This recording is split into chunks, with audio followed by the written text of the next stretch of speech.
এখনো পর্যন্ত যা রায় তাতে নন্দকুমার আলেয়ার এই খেলার মাঠে উৎসব অথই জলে এবং যদি আদালতের নির্দেশ পালন হয় তাহলে এই মেলা আগামীকাল 24 ঘন্টার মধ্যে বন্ধ হয়ে যাওয়া উচিত। গত 9 তারিখ আজ থেকে প্রায় 5 দিন আগে আমাদের চ্যানেলে একটি সংবাদ আমরা দেখিয়েছিলাম।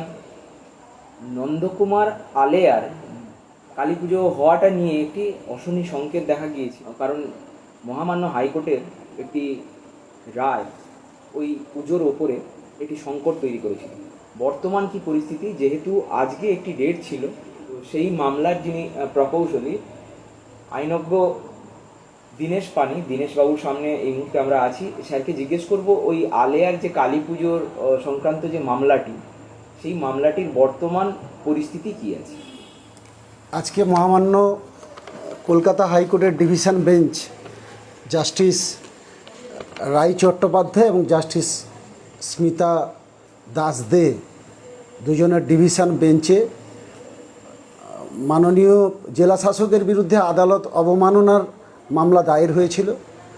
আদালত সমগ্র মামলার পর্যবেক্ষণ করে নির্দিষ্ট সিদ্ধান্তে উপনীত হয়েছেন এবং আমাদের মাননীয় জেলা শাসককে আদালত অবমাননাকারী, যাকে ইংরেজিতে কন্টেমনার বলা হয়, তার উপর আদালত অবমাননার নোটিশ সার্ভিস করার অর্ডার দিয়েছেন এবং সমগ্র বিচারটি এই ভ্যাকেশন বেঞ্চের পরে রেগুলার বেঞ্চে শুরু হবে।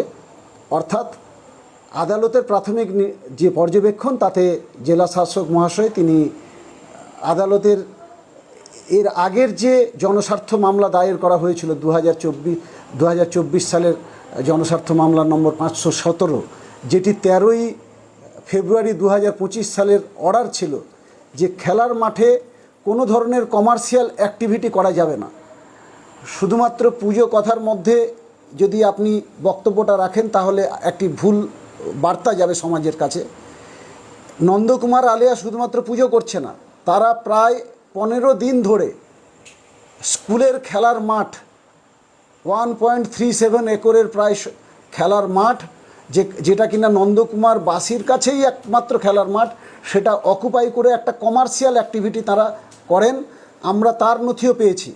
অদ্ভুত ব্যাপার, 16ই সেপ্টেম্বর 2025 নন্দকুমার আলেয়া তাদের পারমিশনের জন্য ডিভিশন বেঞ্চে যে মামলা দায়ের করেছিল সেই মামলায় কিন্তু তারা হেরে গেছিল। অর্থাৎ আদালতের তারা মামলা প্রত্যাহার করে সেই মামলা ডিসমিস